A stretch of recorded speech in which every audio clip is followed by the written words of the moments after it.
you know what I love about Jesus? Well, many things actually, but one of my favorites is that Jesus always seems to know exactly the right thing to say at exactly the right time. The wisdom of God never ceases to amaze me. I, on the other hand, have difficulty knowing the right thing to say or do sometimes, and I have discovered that this is truly one of those times.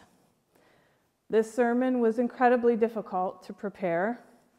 I procrastinated until the very last minute, waiting until there was barely enough time to finish.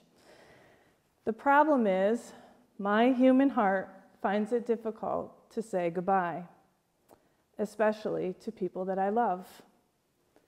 Saying goodbye is hard, and it makes me sad.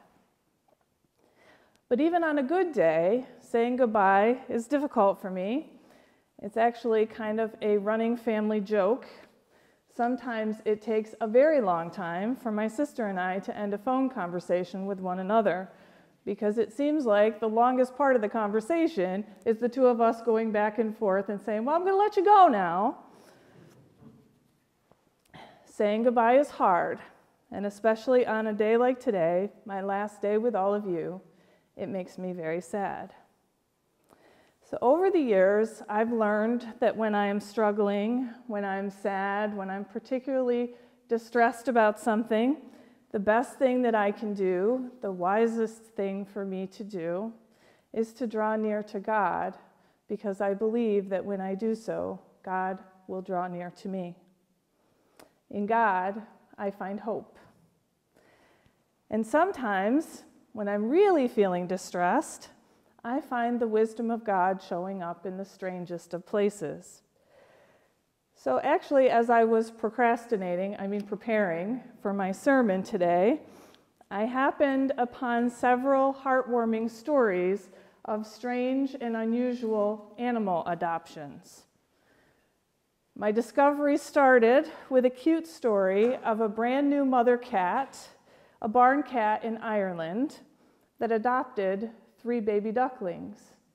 Now at first, the young couple who owned the farm thought that the cat had eaten the baby ducklings right after they had hatched.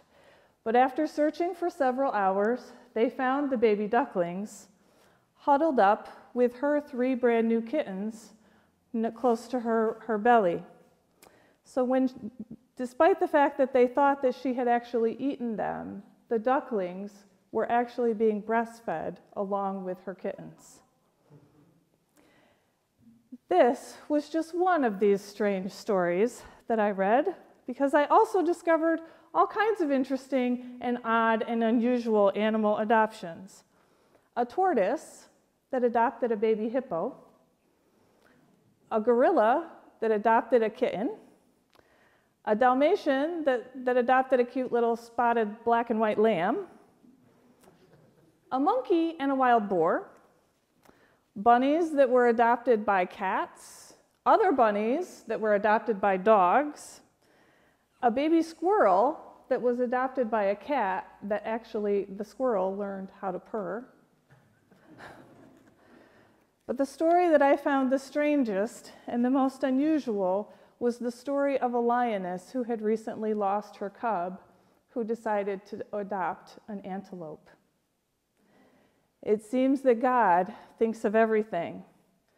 The maternal or paternal instinct that is meant to perpetuate life and keep the species going actually has the power to overcome the predatory instinct of a lioness.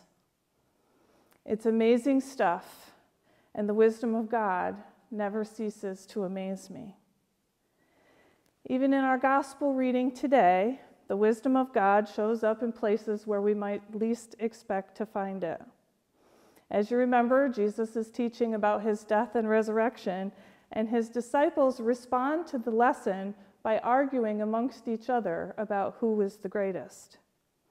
Perhaps their own emotions of fear and insecurity cause them to worry about their earthly status.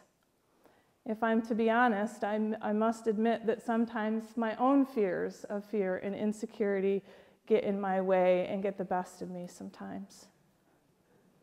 But Jesus does something very interesting in this situation. First, he sits down among them. And then, of course, he has the perfect response. He says to them, "Do not worry about your greatness.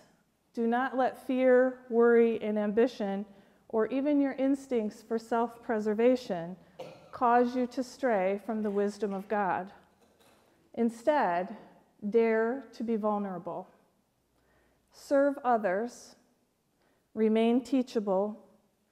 Be humble, humble like a child. Embrace the imagination of a child and believe that all things are possible.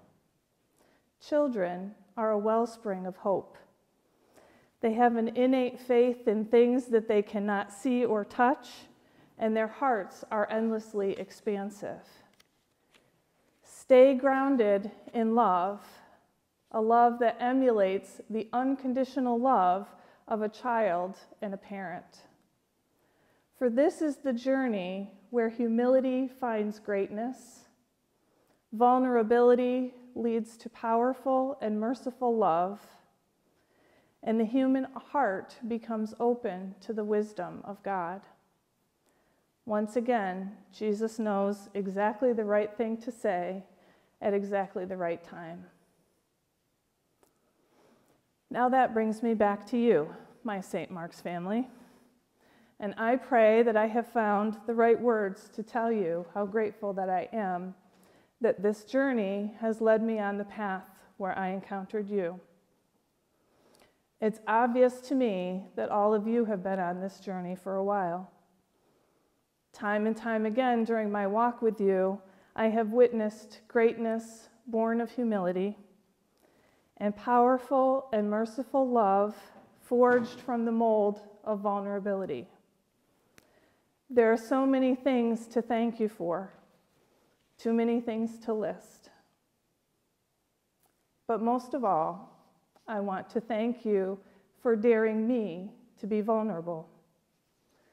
It has been my honor to serve you. I will always cherish my memories of our time together, as well as the many ways that my heart has experienced the wisdom of God through all of you. The work that I go forth to do is enriched because of you. You have shaped, molded, and nurtured my imperfect heart. You are my family, and I love you.